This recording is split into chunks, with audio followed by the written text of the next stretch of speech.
Hello' friends, আজি দুবৰী ধাৰাবাহিকখন চাবলৈ বহুত বেছি ভাল লাগিব কিয়নো যোৱাটো খণ্ডত দেখিবলৈ পাইছিল যে দুবৰী নয়নালৈ ফোন কৰে আৰু নয়না ফোনটো সুজিতে ৰিচিভ কৰে আৰু নয়নাই ফোনটো সুজিতৰ পৰা লৈ দুবৰীক মোৰটো এনেই গৰম হৈ আছে, ফোন কৰি নাথাকিবি বুলি কয় আৰু সুজিতে নয়নাক ফুৰাবলৈ নিম বুলি কয় আৰু কথাবোৰ শুনি দুবৰীৰ দেউতাকে দুবৰীক নয়না কি হ'ল বুলি সোধে আৰু দুবৰীয়ে একো হোৱা নাই বুলি কয় আৰু আনফালে ৰিয়াই পাৰ্থক দুবৰীহঁতৰ ঘৰলৈ যোৱা কথা কয় কিন্তু পাৰ্থই কাম আছে বুলি কয় আৰু আনফালে সুজিতে নয়নাক ফুৰাবলৈ নিয়ে আৰু তাত নয়নাই দুজন ল'ৰাক দেখি ভয় খায়।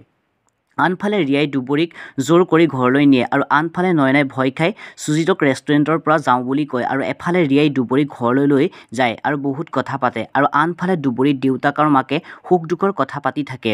আনফালে নয়নাই ঘৰলৈ আহি ভয় কৰি কথাবোৰ চিন্তা কৰি থাকে আৰু সুজিতে নয়নাক বুজায়। আনফালে দুবৰী ৰিয়া ঘৰত গৈ পাৰ্থ ভনীয়েকৰ লগত কথা পাতে আৰু দুবৰীক জোৰ কৰাৰ কাৰণে আহিলোঁ বুলি কয় আৰু ৰিয়াই পাৰ্থক ফোন কৰি ঘৰলৈ সোনকালে অহা কথা কয় আৰু আনফালে পাৰ্থৰ ভনীয়েকে খুৰাকক মাতি দুবৰী অহা কথা কয় আৰু এফালে ৰিয়াই দুবৰীক ঘৰলৈ যাবলৈ নিদিয়ে আৰু দুবৰীয়ে ঘৰলৈ যাওঁ বুলি কয় আৰু আনফালে পাৰ্থ ঘৰলৈ আহে আৰু ৰিয়া দুবৰীক লগ কৰাই দিয়ে আৰু পাৰ্থই দুবৰীক দেখি আচৰিত হয়। বন্ধুসকল, আজি খণ্ডত দেখিবলৈ পাব নয়নাই সুজিতৰ লগত কথা পাতিব আৰু ভয় লগা কথাবোৰ ক'ব। আনফালে পাৰ্থৰ খুৰাক আৰু ভনীয়েকে ঘৰৰ কথাবোৰ পাতিব আৰু ৰিয়া দুবৰীৰ কথা পাৰ্থক ক'ব। আনফালে দুবৰীয়ে মাকৰ আগত কথাবোৰ কৈ চিন্তা কৰিব আৰু পাৰ্থক লগ কৰা আগৰ কথাবোৰ মনত পৰিব। বন্ধুসকল, আজি খণ্ডটো বহুত বেছি ভাল লাগিব। আজি ভিডিঅ'টো ইমানেই। যদি ভিডিঅ'টো চাই ভাল পালে তেনেহ'লে লাইক, কমেণ্ট, শ্বেয়াৰ কৰিবলৈ নাপাহৰিব আৰু লগতে চেনেলটো ছাবস্ক্ৰাইব কৰি ল'ব। ধন্যবাদ।